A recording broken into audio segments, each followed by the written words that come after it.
Danes je že gospa ministrica omenila podatek, ki kaže, da imamo pozitivne trende v slovenski družbi. To, da bo vsak čas prišel čas, ko bo 20% slovenske družbe v najboljših letih, torej stare 65 let ali več, to je civilizacijski dosežek. To ni težava, to je civilizacijski dosežek. Tisto, kar pa smo kot družba dolžni, pa je, da se temu prilagodimo. In če kdaj je sedaj čas za to. Dovolite mi, da vam povem, kje vidim sam kot politik v tem trenutku dve najpomembnejši prioriteti. Saj mnogo stvari je potrebno urediti. Vendar v resnici se je potrebno zlasti osredotočiti na tisto, kar je najpomembnejše. Prva zadeva, ki je meni kot človeku, kot državljanu, kot politiku, kot Prekmurcu, kot tudi malo kot Štajercu nesprejemljiva, je naslednje. V tem trenutku približno, tako kažejo uradni podatki, 120 tisoč upokojenk in upokojencev potrebuje neko vrsto pomoči. 120 tisoč. In v tem trenutku jo, zato ker je finančna zmožnost prisotna, dobi samo 60 tisoč. Hočem povedati, da v času, ko se kot družba razvijamo, ko se tudi staramo, do tega trenutka nismo uspeli izgraditi tako imenovanega solidarnostnega modela med vsemi generacijami, zato da, ko si starejši, da ne bi bilo potrebe na te strani. To je za mojo videnje, potem govori tudi vedno znotraj politike, znotraj koalicije in tudi širše, v tem trenutku najpomembnejši projekt. Mi si kot družba enostavno ne moremo dovoliti, da 60 tisoč upokojenk in upokojencev, ki ne zmorejo sami financirati dodatne pomoči, pustimo na cedilu. Res je, da smo se dogovorili, gospa ministrica je to že omenila, da tako imenovani zakon o dolgotrajni oskrbi, imena so tako težka, da človek pogosto niti ne ve, kaj pomenijo.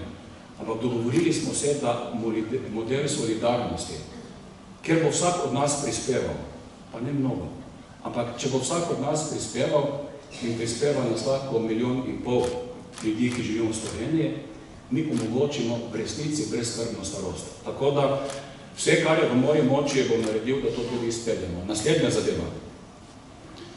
Mi v Sloveniji kot nekaj samoumevnega gledamo na pravico do kvalitetne zdravstvene oskrbe kot osnovno človekovo pravico. V resnici, v širnem svetu, to ni nekaj samoumevnega.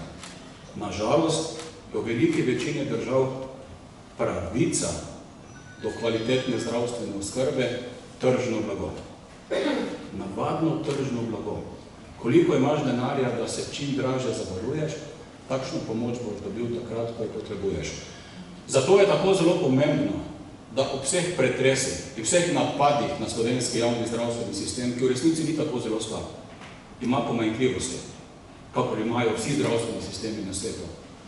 Meni je nesprejemljivo, da nam hodijo pamet soliti iz držav, kjer samo 15% ljudi ima kvalitetno zdravstveno oskrbo, ker so finančno zadosti močni. 85% pa je nima. Ti ljudje nam nimajo pravice soliti pamet in spoštovane gospe in spoštovani gospodje, res moramo vsi skupaj vse narediti, da javni sistem zdravstvenih storitev ohranimo, če je potrebno tudi več financiranja, zato ker je prav, da je to osnovna človekova pravica. Spoštovane gospe, spoštovani gospodje, še nekaj vam želim povedati iz srca, zakaj tako zelo cenim vaš festival.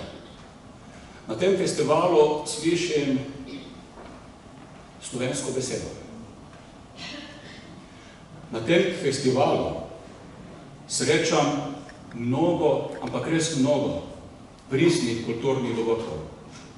In na tem festivalu se pogovarjamo tudi o pripadnosti skupnosti in spoštujemo lastno zgodovino.